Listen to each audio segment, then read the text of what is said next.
오늘은 성령님이 어떤 분인가라고 하는 것을 우리가 같이 살피면서 은혜를 나누고자 합니다. 성령님 그러면 대부분 성령의 어떤 특별한 능력과 그리고 또 특별한 역사를 기대를 합니다. 그래서 어떤 분들은 마치 우리가 부릴 수 있는 어떤 영적인 존재처럼 생각해서 그래서 성령 받아라 그럽니다. 그러면 성령이 그냥 그 사람에게 들어가는 것처럼, 마치 무협 영화에 보면 장풍이 나와서 와 그러면 막 그냥 사람이 쓰러지고, 이렇게 오해하시는 분들도 계세요. 그러기에 저는 오늘 다시 한번 진짜 그 성령님이 누구신가 그랬더니, 우리가 신앙 고백을 하며 우리가 예배로 들어올 때 다 같이 신앙 고백을 했죠. 그 신앙 고백 안에 전능하사 천지를 창조하신 하나님 아버지, 성부 하나님을 믿습니다. 그리고 우리를 위해서 십자가에서 죽으시고 부활하신 예수 그리스도를 믿습니다. 그리고 성령을 믿습니다. 사실은 우리의 성령님은요, 우리가 부리는 어떤 영적인 존재나 어떤 신비한 능력이 아니라 우리의 신앙의 대상이에요. 우리는 성령을 믿고 사는 거거든요. 그 성령님은 누구냐라고 했더니 그분은 바로 이 땅에 하나님과 함께 모든 창조의 역사에 함께 하신 전능하신 하나님이에요. 그리고 예수님께서 이 땅에 오셔서 우리를 위해서 십자가 지시고 죽으시고 부활하실 때 성령의 힘으로 부활을 합니다. 그러기에 성령님은 정확하게는 성령 하나님이라고 고백해야 됩니다. 그리고 오늘 그 하나님이신 성령님과 함께하는 것이 얼마나 행복한 일인가, 이것을 저는 우리 성도님들에게 다시 한번 나누고자 합니다. 그래서 우리 성도님들이 이 땅을 살아가면서 혼자가 아니라 성령님과 함께 사는 행복한 성도가 되기를 주의 이름으로 축복합니다. 자, 그러면 그 성령님을 성경에 보니까 뭐라고 하느냐, 여러 부분에서 성령님을 소개하는데 특별히 요한복음에서 성령님을 잘 소개하고 있어요. 그 본문이 여러 14장부터 15장, 16장에 소개가 되어 있는데, 그 중에 오늘은 우리가 14장에 대한 본문을 우리가 읽었습니다. 자, 우리 16절 먼저 한번 읽어보겠습니다. 시작. 내가 아버지께 구하겠으니 그가 또 다른 보혜사를 너희에게 주사 영원토록 너희와 함께 있게 하리니. 할렐루야. 자, 예수님께서 십자가 지시고 부활하시고 승천하신 후에 하나님께 들어가시면, 그러면 내가 아버지께 구해서 또 다른 보혜사를 너희에게 보내달라고 요청하겠다, 이런 말씀이에요. 그때 예수님께서 또 다른 보혜사라고 하면서 성령님을 뭐라고 표현하느냐라고 했더니 또 다른 보혜사, 즉 보혜사라고 성령님을 말해요. 우리가 읽은 본문 안에 성령님, 성령이라는 말은 안 나와요. 그런데 성령이라는 말 대신에 성령님의 또 다른 이름 보혜사라는 말로 소개를 합니다. 그런데 이 보혜사라는 말이 무슨 말인가 하면, 그 원어, 기록되어 있는 성경의 원어로 보면 파라클레토스라는 말이거든요.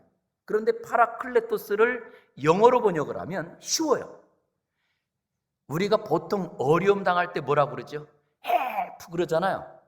예? 도와주세요. 그런데 헬퍼, 도와주는 사람, 도와주는 분, 이게 바로 보혜사라는 뜻이에요.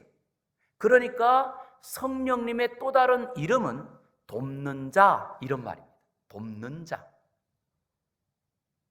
그랬더니 실제로 성령님은요, 이 세상을 창조하실 때에도 성부 하나님을 도와서 이 세상 창조하는 모든 창조에 함께 하셨고, 그리고 예수님께서 이 땅에 오셔서 십자가의 길을 걸어가는 자리에도 그 하나님의 뜻을 따라서 순종하는 자리에 그 예수 그리스도를 도와서 결국 부활로 모든 사망 권세를 이기게 하셨고, 그리고 그 예수님께서 지금도 처음부터 우리가 예수 그리스도를 믿는 그때에도 성령이 아니고서는 예수님을 믿을 수 없고, 그리고 그 성령님을 통하여 지금도 우리를 돕는 사역을 끝까지 하시더라는 거예요. 그러기에 바로 성령님은 누구시냐? 돕는 분입니다. 그것도 누구로 돕느냐라고 했더니 하나님으로서 우리를 돕는 분이 바로 성령님이세요. 저는 그래서 오늘도 이와 같이 우리를 돕는 분이 내 옆에 있다, 그 성령님이 나와 함께 있다, 이것을 먼저 믿는 저와 여러분 되기를 주의 이름으로 축원합니다. 그래서 성령님이 우리를 돕구나 라고 할 때, 오늘 예수님께서 오늘 본문에 이렇게 표현한 말이 있어요. 아주 감사한 표현인데요, 뭐라고 했느냐? 내가 아버지께 구하겠으니 그가 또 다른 보혜사를 너희에게 주사. 또 다른 보혜사라고 말한 거예요. 이 말은 또 다른 이라는 표현이 무엇을 의미하느냐? 성령님 외에 보혜사가 있었다는 거예요. 성령님 외에. 그래서 성령님 외에 보혜사가 있었다, 또 우리를 돕는 분이 있었다. 그런데 그 보혜사 말고 이제 예수님께서 올라가셔서 또 다른 보혜사를 우리에게 보내주시도록 요청하시겠다는 거예요. 그러면 성령님 말고 우리를 도와주신 보혜사가 누굴까? 라고 했더니 그 우리를 도와주신 진짜 보혜사가 있었어요. 그분이 누구시냐? 예수님이세요. 예수님. 이거를 성경 히브리서 13장 6절을 한번 보시기 바랍니다. 자, 한번 읽겠습니다. 시작. 그러므로 우리가 담대히 말하되 주는 나를 돕는 이시니. 잠깐만요. 주는 나를 뭐라고요? 돕는 이시니. 바로 예수님께서 우리를 돕는 이시니 내가 무서워하지 아니하겠노라. 사람이 내게 어찌하리요 하노라. 할렐루야. 그래서 우리 예수님 믿는 사람들의 진짜 예수님은 우리의 누구냐? 원조 보혜사가 계세요. 원조 보혜사. 우리를 죄악 가운데 건져주시고 우리를 사망의 권세에서 건져 하나님 자녀 삼아주시고 우리를 모든 죄악 가운데 하나님의 자녀로 모든 복을 누리게 하신 우리를 돕는 원조 보혜사가 누구냐라고 했더니 그분이 예수님이셨던 거예요. 할렐루야. 저와 여러분은 이미 예수님을 믿음으로 이 자리에 왔기에 이미 그 원조 보혜사이신 예수님께서 우리를 도와주셔서 우리가 이 자리에 있는 줄 믿습니다. 그러기에 예수님을 믿는 우리는 이제는 어떤 일을 만나도 두려워하거나 염려할 필요가 없다는 사실 꼭 기억하시기를 바랍니다. 사람이 참 중요한 것은요, 알아야 돼요. 모르면 별것도 아닌 일 가지고 걱정하고 염려하고 그래요. 그런데 알고 나면 별거 아니거든요. 근데 바로 우리를 자기 목숨을 주어서 우리를 건져주시고 죄악과 사망의 권세에서 모든 자리에서 우리를 건져 우리를 도와주신 분이 누구냐라고 했더니 예수님이요. 그 예수님이 우리를 도와주기에 우리는 이제는 두려워할 필요도 없고 우리가 이 땅에서 염려할 필요도 없다라고 하세요. 왜냐? 더 중요한 이유가 있어요. 우리 이런 말을 할 겁니다. 에게 그 예수님이 이제는 우리를 떠나셨잖아요. 그럴 때 요한 1서 2장 1절에서 이렇게 우리에게 소개합니다. 나의 자녀들아, 내가 이것을 너희에게 쓰면 너희로 죄를 범하지 않게 하려 함이라. 이 죄를 범하지 않게 하려 함이라 라고 하는 이 말씀 안에는요, 죄로 말미암아 두려워하거나 죄로 인하여 걱정하거나 죄로 인하여 일어나는 모든 일들을 다 끊어버리길 원하노라. 만일 누가 죄를 범하여도 하나님 아버지 앞에는 우리에게 누가 있대요? 대언자가 있대요. 대언자. 곧 의로우신 예수 그리스도시라. 바로 예수님께서는 지금은 이미 부활하시고 부활하신 몸으로 하나님께로 승천하여 하나님 보좌 우편에 계시는데, 그 하나님 보좌 우편에서 예수님께서 하시는 일이 있다고 한다면, 우리가 죄를 범하였을지라도 하나님 아버지 앞에서 우리를 위해서 대언하신다는 거예요. 사실 우리가 예수님 믿는 사람이라고 죄 안 짓나요? 우리는 가끔 야, 저 사람 예수님 믿는데 어떡해? 그러나요, 사람 중에는요, 제가 볼 때 두 사람 있는 것 같아요. 자기가 죄 지은 것을 아는 죄인, 자기가 죄 지은 것을 모르는 죄인. 또 다른 사람들에게 죄 지은 것이 알려진 죄인, 다른 사람들에게 자기 죄 지은 것이 모르게 알려져 있지 않은 죄인. 그러나 분명한 것은 우리 모두는 죄인이요, 우리가 예수 그리스도를 믿었다 할지라도 우리는 날마다 죄악 가운데 사는 사람들. 그러기에 우리가 하나님보다도 돈을 섬기고 거짓말도 하고, 우리가 가정의 달을 맞이해서 가만히 생각해 보면요, 내 부모를 공경하라 라고 했지만, 그런데 우리가 정말로 부모님께 효도한다고 말하면서도 진짜 하나님, 그 부모님의 마음을 시원하게 하고 부모님의 마음을 쏙 들게 하면서 부모님을 정말 잘 섬기고 살아가는 게 가능할까요? 이게 안 되기에 늘 우리가 고백하는 말이 있잖아요. 불효자는 웁니다. 생각해보니까 그때는 정말 아버지를 위해서 했던 말 같지만, 그런데 그것이 지금 돌이켜보면 그것이 지금에는 마음에 아픔이 돼 있고, 내가 얼마나 큰 불효를 했는지 그것이 마음에 남아요. 그런데 이런 것처럼 우리의 삶 속에서는 여전히 우리가 이렇게 죄에 대한 것이 드러나고, 그리고 죄로 말미암아 우리의 앞길이 막히고 죄로 말미암아 불안함과 두려움이 찾아올 때에, 그때에 말씀하십니다. 이럴 때마다 하나님 우편에 계시는 예수님께서 우리를 돕는 대언자로 있다는 거예요. 근데 대언자라는 말이요, 원문을 보았더니 파라클레토스라는 말이에요. 아까 제가 요한복음 우리 본문에서 보혜사라는 말도 파라클레토스, 대언자라는 말도 파라클레토스, 똑같은 말이에요. 그런데 이것을 번역할 때 그 단어를 요한복음에서는 보혜사라고 번역을 하고, 그리고 지금 요한 1서에서는 대언자라고 번역을 했어요. 그랬더니 실제로 이 파라클레토스, 대언자라는 말이나 보혜사가 똑같은 말인데, 그러면 원문을 한번 찾아봐야 될 것 같아요. 파라클레토스라는 말이 뭔가? 라고 했더니 두 개의 단어가 합쳐졌어요. 파라라고 하는 말은 가까이에 있다, 곁에 있다, 이런 말이에요. 가까이에 있다.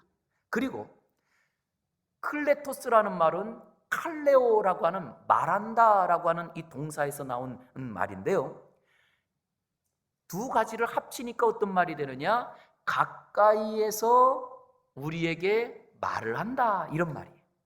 근데 그 사람이 누군지가 중요해요.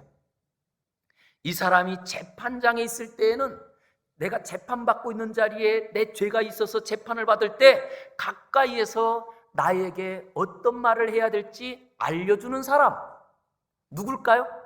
변호사라는 말이 돼요.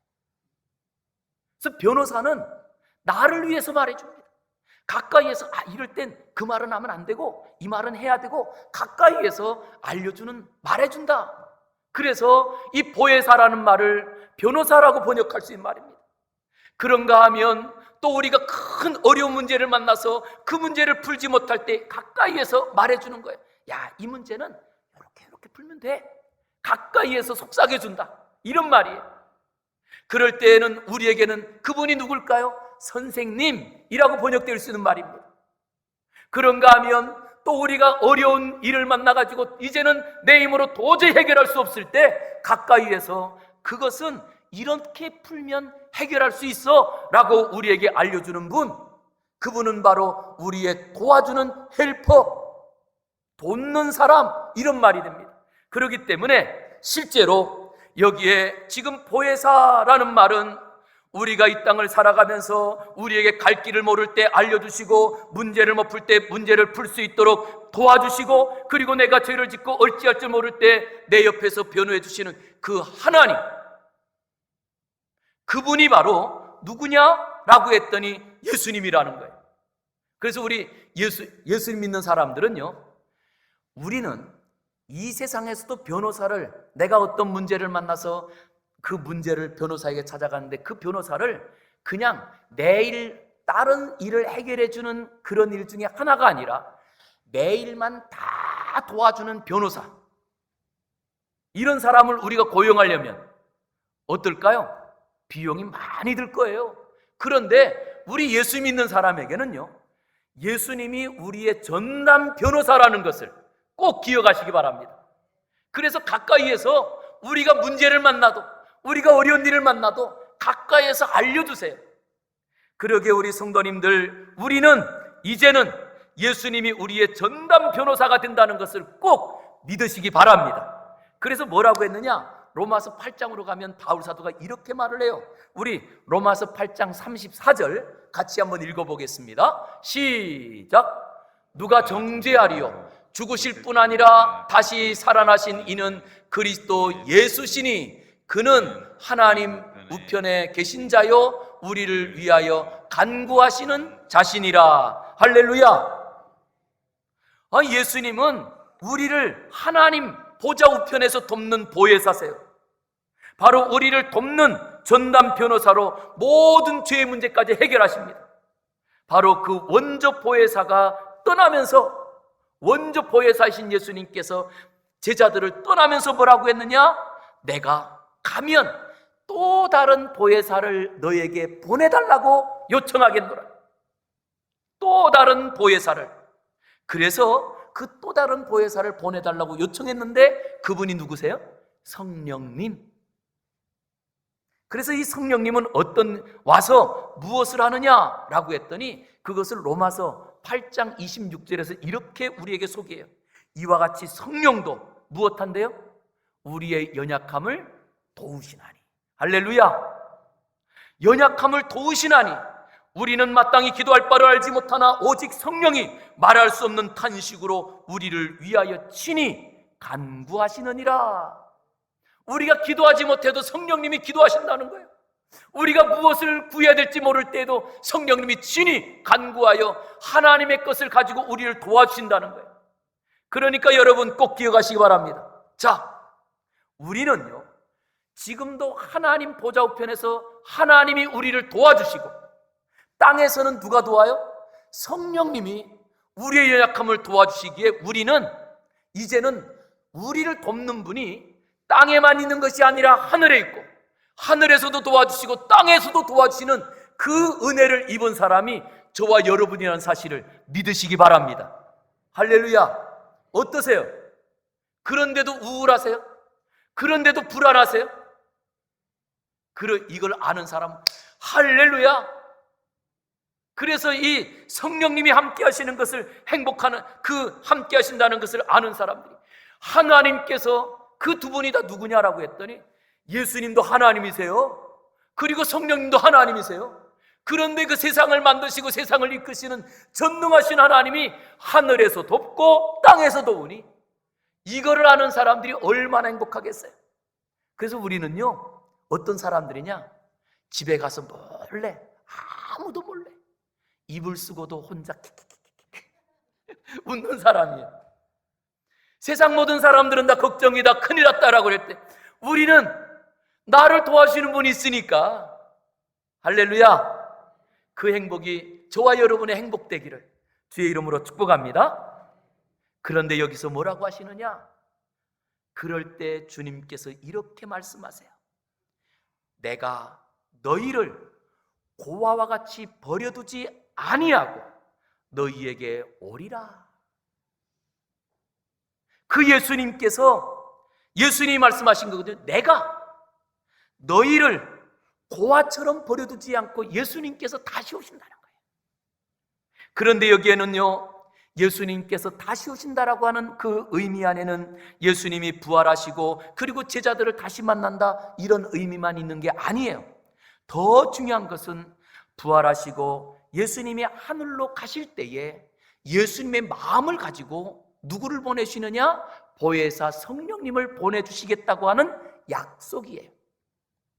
그러기에 우리가 정말로 이 땅을 살아가면서 성령님은 예수님께서 부활하시고 승천하신 자리에 다시 오시겠다라고 하시면서 내가 너희를 고아처럼 버려두지 않고, 그리고 내 마음을 가지고 내 거룩한 뜻을 다 가지고 이 땅에 와서 너희의 마음에 거하며, 생전에 예수님 말씀하셨던 그 말씀이 어떤 말씀인지, 예수님께서 죽으신 것이 어떤 사건인지, 예수님을 통하여 우리를 구원하신 이 구원의 은혜가 어떤 은혜인지 생각나게 하고 기억하게 하셔서 그 하나님의 은혜, 예수님의 구속의 은혜들을 누리며 살게 하시겠다는 거예요.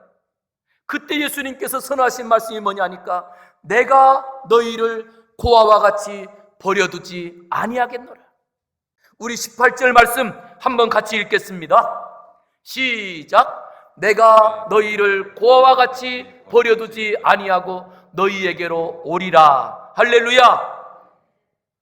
저는 우리 성도님들이 다시 한번 이 말씀을 마음에 새겨서, 우리가 이 땅을 살아가면서 인생에 혼자 걸어가는 길 같고 외롭게 우리의 인생이 내버려진 것 같은 인생 가운데, 그러나 너희를 고아와 같이 버려두지 않겠다, 내가 너희에게 다시 오리라 라고 하시는 이 말씀으로 모든 외로움을 이기는 은혜가 있기를 주의 이름으로 축원합니다. 이게 얼마나 그들에게는 감격적인 이야기였느냐. 그 초대교회 성도들은요, 그 약속의 말씀을 붙잡고, 내가 너희를 고아처럼 버려두지 않겠다라고 하는 약속의 말씀을 붙잡고 그들이 간절히 기도할 때 마가다락방에 성령이 임하심으로 그들이 두려움의 자리가 아니라 이제는 복음을 전하며 그들이 외치면 그 예루살렘 교회가 시작이 된 거예요. 그 모든 외로움과 우리가 두려웠던 그것이 언제 해결되느냐? 예수님의 마음을 품고 있는 성령님이 오시면 우리에게는 두려움이 떠나요. 우리에게는 근심도 떠나요. 그래서 초대교회 성도들은 예수 그리스도를 붙잡고 그 예수 그리스도와 함께 성령의 은혜로, 초대교회 그들은 약속을 붙잡고 박해를 견딥니다. 그들이 가족이 흩어지는 이산 가족의 슬픔도 이기며 고독의 두려움을 다 이깁니다. 왜요? 예수님은 하늘로 승천하신 자리에 또 다른 보혜사 성령님이 오심으로 예수님의 마음을 갖고 오셔서 우리를 도와주시고 우리의 길을 열어주시고 모든 고통 중에도 이기게 하시는 성령님이 함께 하시는 증거였습니다. 그래서 사도행전을 또 다르게 표현합니다. 성령행전이라고 말을 합니다. 그러기에 바울 사도는 이렇게 고백합니다. 누가 우리를 그리스도의 사랑에서 끊으리요? 환난이나 공고나 박해나 기근이나 적신이나 위험이나 칼이랴. 기록된 바 우리를 종일 주를 위하여 죽임을 당하게 되며 도살할 양과 같이 여김을 받았다 함과 같으니라. 완전히 죽음의 소망에서 이제는 일어날 방법이 없다는 거예요. 그때의 다음의 고백이 이런 고백을 합니다. 자, 로마서 8장 37절 시작. 그러나, 다시 한번, 그럴 때 그러나는요, 이게 보통 그러나가 아니에요. 그죠? 자, 한번 하겠습니다. 시작. 그러나 이 모든 일에 우리를 사랑하시는 이로 말미암아 우리가 넉넉히 이기느니라. 할렐루야. 우리가 이기는 이유는 딱 하나예요. 내가 힘 있기 때문인가요? 내가 능력 있기 때문인가요? 아니에요. 하늘에서 도와주시는 원조 보혜사 예수님이 계시고 지금도 나와 함께 계시며 가까이서 나를 도와주시는 우리의 또 다른 보혜사 성령님이 계시기에 우리는 어떤 문제를 만나고 어떤 질병을 만나고 어떤 시련을 만나도 넉넉히 이긴다는 사실을 믿으시기 바랍니다. 오늘도 그래서 이제는 그 성령님과 함께 내 성령님이 내 옆에 계시기에 내 곁에 계신 예수님 그 성령님을 붙잡고 날마다 걸어갈 때에 찬송하시기 바랍니다. 이 찬송이 저와 여러분의 늘 삶의 인생의 능력이 되기를 주의 이름으로 축복합니다.